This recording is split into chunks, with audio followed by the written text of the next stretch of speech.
Do you need to repair your credit before buying a house, but maybe you think it'll take too long, or maybe you think it's totally hopeless? I promise you it's not. So let me tell you a quick story about me. I'm Kelly with Pro Home Buying, and I help people improve and repair their finances, like their credit, before they even buy a home. And I grew up with a banker for a dad, and he always said how important having good credit was. So I did what every teenager and young adult does, and I totally ignored his advice. I made late payments, I drove up credit card balances, and by the time I wanted to buy a house, I was completely terrified. I don't know if you've ever felt like this, but have you ever felt paralyzed? Like there's that one thing on your to-do list that you know you need to do, but you can't force yourself to do it. That was me with my credit. I was super nervous to even pull my credit because I thought there was no way I could even be close to good enough to buy a house. So one day I got over my fear and I just pulled it. My credit wasn't great, but honestly, it wasn't as bad as I thought. And the most important thing was that I knew what I was working with. I worked on repairing my credit, and within a couple months, I had raised it significantly. So whatever your reasons for not having good credit, you can always work on correcting it. And the sooner you start, the better off you'll be. So let's talk about what your credit consists of. So let's start by, there are 3 credit reporting agencies. There's Equifax, TransUnion, Experian, and they all have secret algorithms for calculating your credit score. So that means we might not know the exact number your credit will fluctuate by, but we do know at least kind of has a good idea of what they're looking at for a good credit score.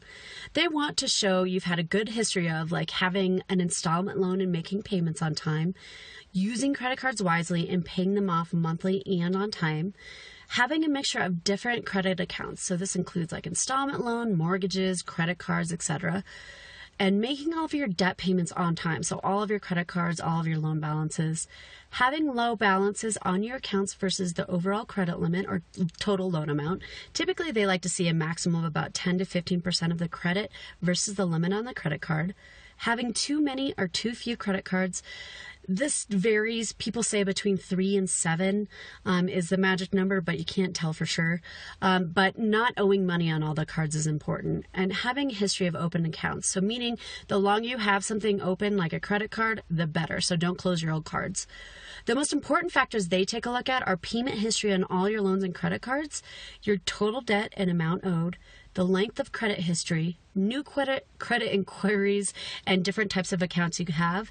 And so if you're comparing lenders, make sure to not have multiple places pull your credit. So you might be asking, what's a good credit score? According to Experian, the range for your score is between 300 and 850. And so we have a little chart here. Most banks like to see a credit score over 580, but the higher you can go over this amount, the better, and more loan programs less money down, lower interest, etc. will be available to you. And if you start now and get your credit score over 720, you could save yourself a boatload of cash and a lot of money in the long run. So what if your credit sucks? Don't worry, we've all been there, but here are a couple tips to help raise your credit score, and especially if you're not buying a home in the next couple months. So decide right now going forward that you're going to make every payment on time. Set up automatic payments and have it taken out of your bank account. Have you ever checked your credit score? Go to a site where you can pull your free credit report and see where your actual credit score is. Review it thoroughly. Are there any incorrect items on there? Make sure to make a list if there are any inaccuracies and make sure to report them to the 3 credit bureaus. It's easy to dispute them online. All you have to go to is each of the sites and then dispute it right there. We used to have to do it over mail. And if you've never had a credit card, take out a small loan or savings account, or get a credit card and use it responsibly for a portion of your bills. And I know what you're going to say. It seems absolutely crazy to get debt to raise your credit score, but the bank wants to see a record of you making payments on time.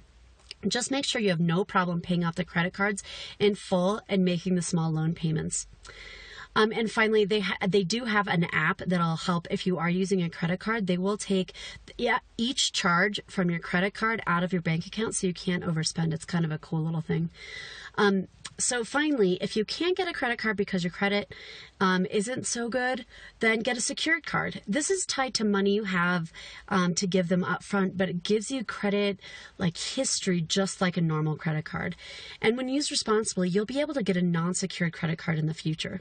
And they also like to see a low balance versus the total limit. So see if you could increase your credit card limit without pulling your credit report with your current credit card company and keep your balances low in comparison to the limit. And my number one best tip, the fastest and easiest way to improve your credit, is see if anyone you know has really good credit and you trust completely. And see if they'll put you on as an authorized signer on their credit cards.